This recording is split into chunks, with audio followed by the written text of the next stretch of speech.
Bismillahirrahmanirrahim. Assalamualaikum warahmatullahi wabarakatuh. Selamat datang untuk anak-anak kelas 9 di materi senam lantai. Dengan saya, Pak Khairul Amrullah, Sarjana Pendidikan.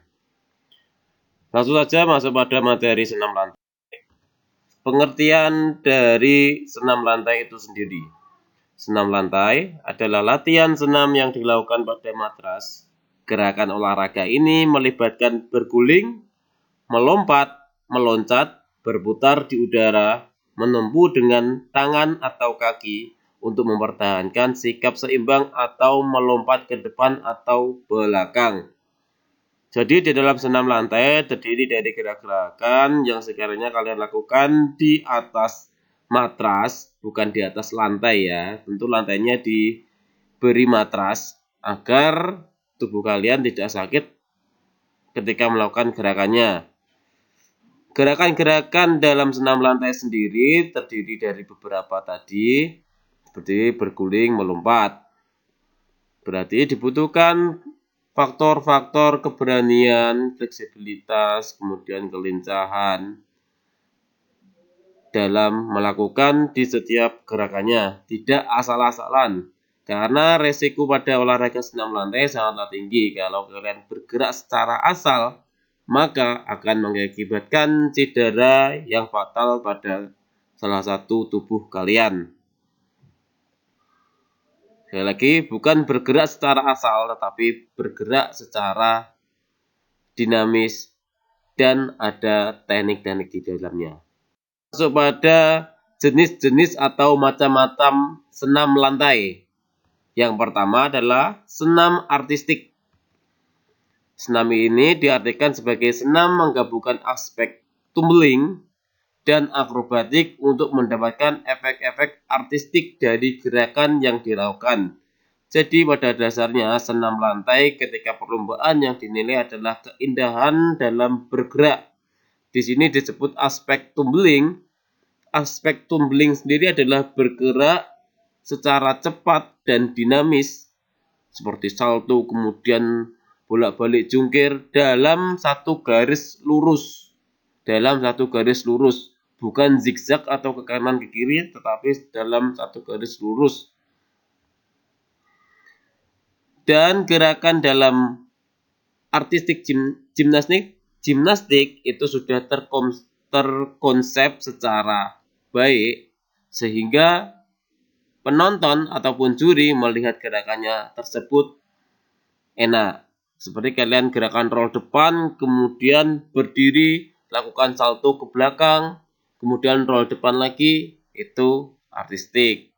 Tidak tiba-tiba roll depan, kemudian kalian roll depan lagi, roll belakang lagi, roll depan lagi, itu bukan artistik. Karena hanya satu atau dua gerakan yang dilakukan secara berulang-ulang. Kemudian senam ritmik atau sportif. Senam ini adalah senam yang dikembangkan dari senam irama sehingga dapat dipertandingkan. Jadi ini adalah senam-senam biasa yang di dalamnya ada gerakan-gerakan seperti senam irama. Gerakannya pun juga tidak terlalu sulit untuk dipraktekkan. Senam akrobatik gimnastik. Ini hampir sama dengan senam yang pertama. Tetapi untuk gerakannya ini cenderung lebih kepada salto dan putarannya harus mendarat di tempat. Jadi dia kebanyakan melakukan akrobatik salto, entah itu ke depan, ke belakang, round off, flick-flack.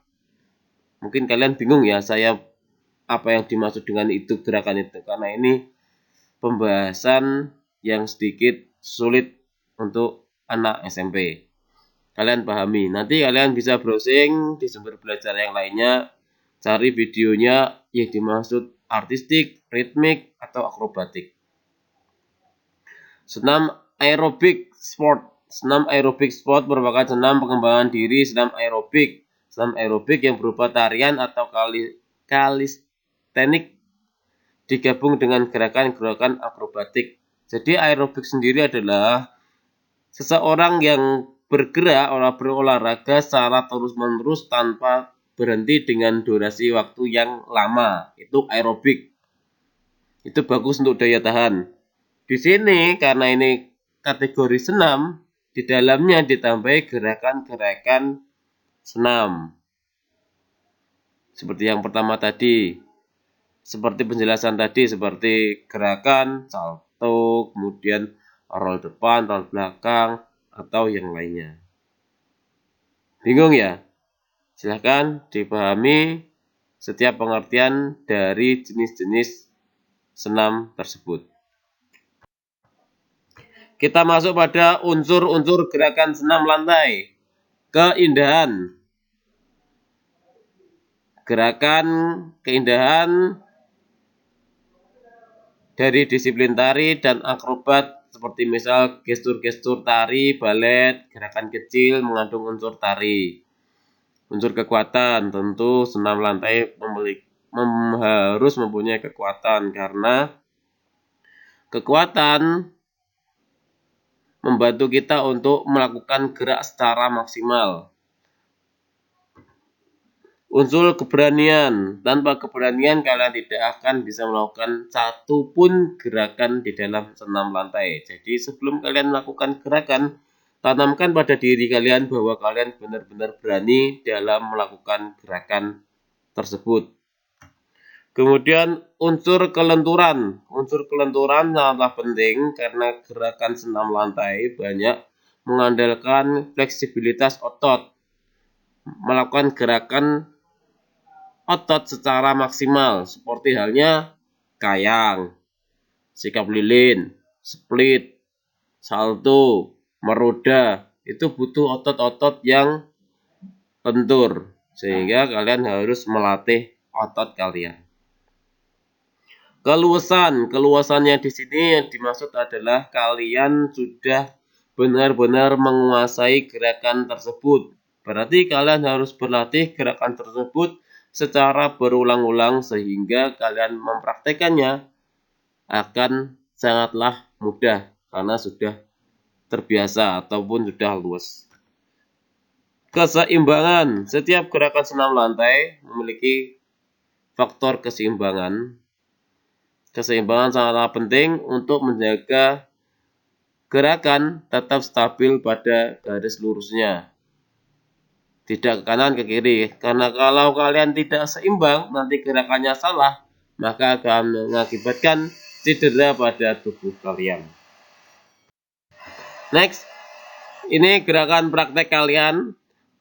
Nanti silakan kalian pilih 2 gerakan praktek saja.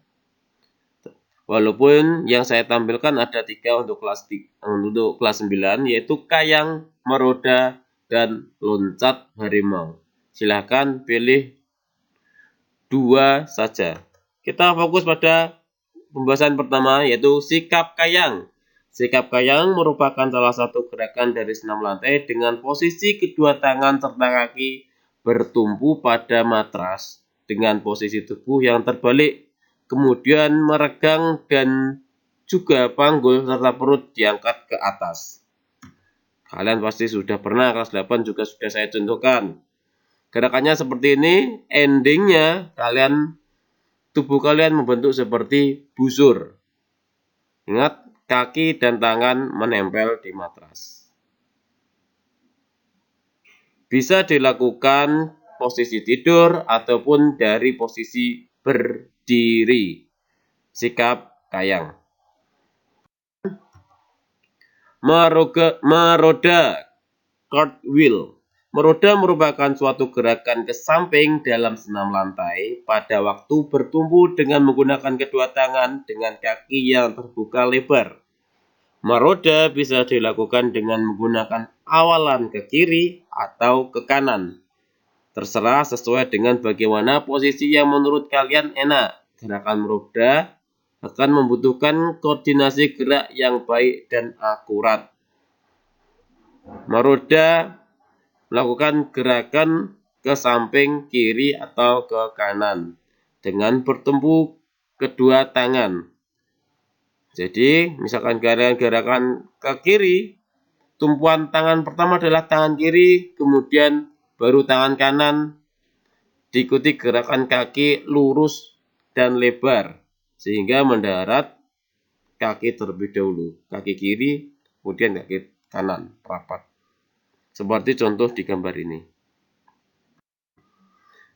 Masuk pada gerakan selanjutnya adalah loncat harimau. Sesuai dengan namanya, loncat harimau merupakan gerakan melompat yang sangat mirip dengan harimau pada saat akan menerkam mangsa. Secara teknis, yang biasa digunakan pada saat melompat harimau kurang lebih sama halnya dengan teknik yang digunakan pada guling depan. Yang membedakan hanya pada awalannya saja. Guling depan adalah roll depan, kalian sudah paham gerakan roll depan bagaimana? Kalau loncat harimau, perbedaannya adalah di awalan, yaitu awalannya dengan berlari. Berlari kemudian meloncat sebelum matras. Meloncat sebelum matras, kemudian mendaratnya pun sama dengan gerakan roll depan, yaitu telungkup dulu, kemudian punggung, pinggang, baru kaki yang mendarat. Itu loncat harimau. Bedanya roll depan hanya kalian tidak ada loncatan, tinggal roll depan saja. Tapi kalau loncat harimau, harus ada lari, kemudian ancang-ancang, kemudian loncat, baru roll depan. Paham? Cukup sekian dan terima kasih. Itu penjelasan materi kita kelas 9 terkait senam lantai. Untuk video prakteknya akan saya share minggu depan.